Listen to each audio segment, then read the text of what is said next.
Snow fell thick across the Ardennes Forest. German artillery ripped open the silence.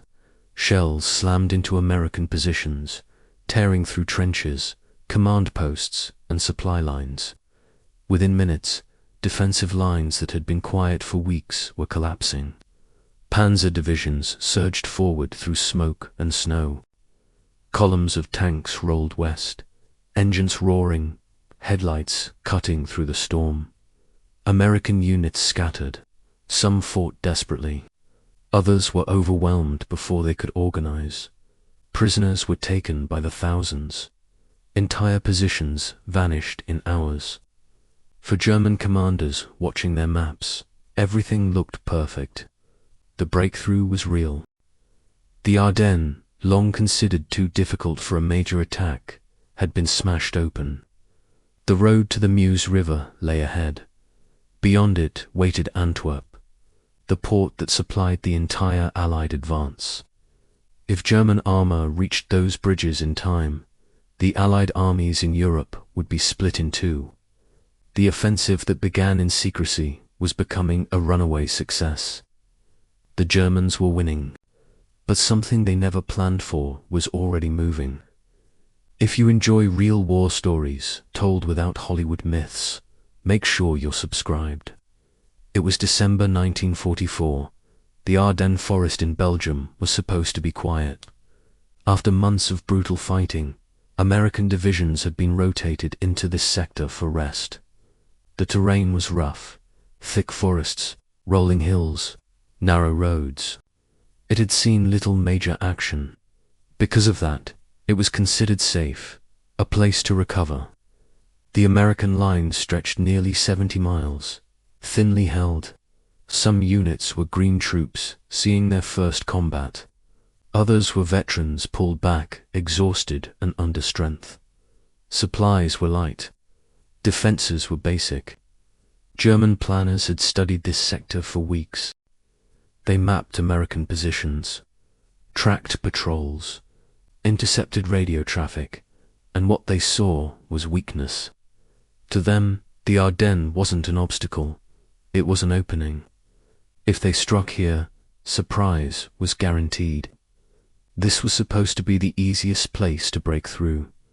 The German plan was simple: move fast, faster than Allied commanders could react. A massive artillery bombardment would shatter American defenses. Armored spearheads would punch through the broken lines. They wouldn't stop to secure flanks. They wouldn't slow to clear every position. They would race west. Their objective was the Meuse River. Once across it, German forces would drive toward Antwerp. If Antwerp fell, the Allied supply system would collapse.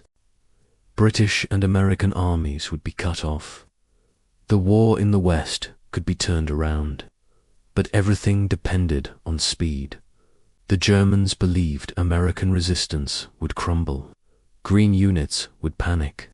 Exhausted veterans would be overwhelmed, and they believed British forces were too far north to intervene in time. By the time the British reacted, the breakthrough would already be complete. Before dawn on December 16th, the German guns opened fire. Thousands of artillery pieces unleashed a massive bombardment across the American front. Shells tore through forests and foxholes. Communication lines vanished. The surprise was total.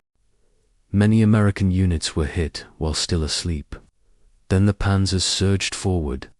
German tanks poured through the shattered lines. Infantry followed close behind. Resistance flared in pockets. Some units fought fiercely. Small groups held road junctions and villages longer than expected. But the front as a whole was breaking. Thousands of Americans were captured in the first days. Supply depots fell. Roads meant for Allied movement now carried German armor racing west. Within 48 hours, the Germans had driven deep into Allied territory, far deeper than anyone believed possible. 2 German commanders, everything was working. The Americans were collapsing just as predicted. The Meuse seemed within reach. but German intelligence was focused on the chaos ahead. They weren't watching what was happening beyond the breakthrough. Their maps still showed British forces far to the north, committed to their own sector, too distant to matter. Behind the scenes, Allied command was shifting. As the scale of the offensive became clear, Field Marshal Bernard Montgomery took control of Allied forces north of the penetration. His priority was containment. Stop the breakout, seal the shoulders, block the Meuse crossings, and he had forces ready to move. Veteran British formations that had fought from Normandy to the Dutch border, armoured brigades, airborne troops. Within hours, British columns were racing south through winter roads. While German commanders celebrated their success, a second Allied army was already on the move.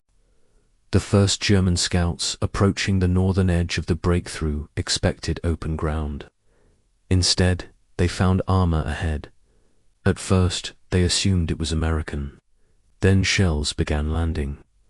Cromwell tanks, British, positioned behind risers and hedgerows, anti-tank guns covering every road. Veteran infantry dug into villages, controlling the approaches.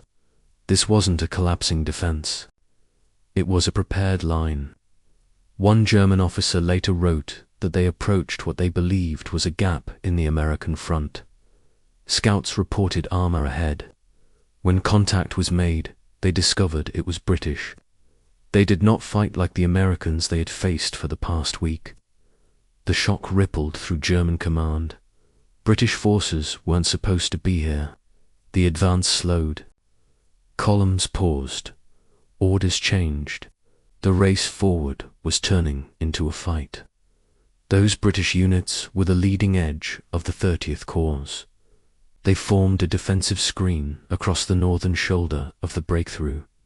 Their mission was simple: block the Germans, guard the approaches to the Meuse. Armoured brigades took up positions along key roads. Anti-tank guns created overlapping kill zones. British tanks waited hold-down, striking then disappearing into cover. Infantry turned villages into strongholds. Every approach was contested. German columns that had raced west were now forced to slow. Units had to deploy into attack formations. Each mile required planning and artillery. Fuel burned away. Casualties mounted.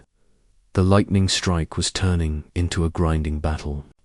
Exactly what the Germans could not afford. British commanders weren't trying to destroy the German spearheads. They were stealing time. Every village delayed the advance by hours.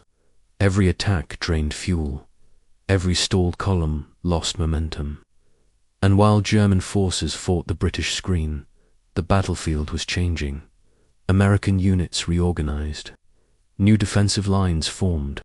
Supplies flowed back into shattered formations. To the south, Patton's Third Army pivoted north toward the German flank, and the winter skies began to clear. Allied aircraft soon returned in force, strafing armor, bombing supply routes, hitting fuel convoys. Time was slipping away. By Christmas Eve, German armor had pushed farther west than any other formation. The Meuse River lay just miles ahead. Crews could see the bridges. The objective that meant success. But between them and the river stood the British defenses. Repeated probes found no weakness. Every approach was covered. Each assault was repelled. A German tank commander later wrote that they had advanced more than 100 kilometers. They could see their objective. But those last kilometers proved impossible. The British fought as if they had all the time in the world, while the Germans had none. Once the advance stalled, everything collapsed. American counterattacks struck from the south. Fresh divisions slammed into the German flank. The skies filled with Allied aircraft. Fuel ran out. Supply routes were destroyed. German spearheads found themselves trapped. Orders went out to withdraw. The great gamble was over. The breakthrough had failed. The Ardennes offensive collapsed into retreat. When the fighting ended, the truth was clear. American resistance had absorbed the shock and bought time. British deployment had denied the Germans the space to exploit their success. Together, they had stopped the offensive. Neither could have done it alone. Yet when the battle entered popular memory, the story changed. In 1965, Hollywood released the film Battle of the Bulge. It portrayed the fighting as an entirely American struggle. American defenders, American commanders, American victory. British forces vanished from the narrative. 30 corps never appeared. The defensive screen along the Meuse never existed. The battle was simplified for dramatic effect. Coalition warfare was too complex, too slow, too difficult to explain on screen. So history was compressed into a single nation story. For decades, millions learnt the battle that way. Yet German veterans remembered encountering British forces clearly. Military historians documented their role in sealing the breakthrough. In professional circles, the British contribution was never in doubt. Only in popular culture did it disappear. Which leaves an uncomfortable question. If an entire army's role can vanish from one of the most famous battles of World War II, how many other victories are remembered wrong? The Battle of the Bulge was not the triumph of one nation. It was the result of cooperation under pressure. American soldiers held long enough to prevent collapse. British forces arrived in time to block the breakthrough. One bought time, the other denied space. Together, they stopped the last great German gamble in the West. But history is often simplified. Complex operations become single heroic moments. Coalition victories become stories of lone armies. Not because that is how wars are won, but because that is how stories are easier to tell. The truth is far more impressive. Wars are won by allies acting together, each playing a role at exactly the right moment. And sometimes, the most important contributions are the ones that quietly fade from memory. If you enjoy real war stories told without Hollywood myths, subscribe for more. And let me know in the comments, did you know British forces played this critical role in stopping the German breakthrough? Or were you taught the Battle of the Bulge as an all-American victory?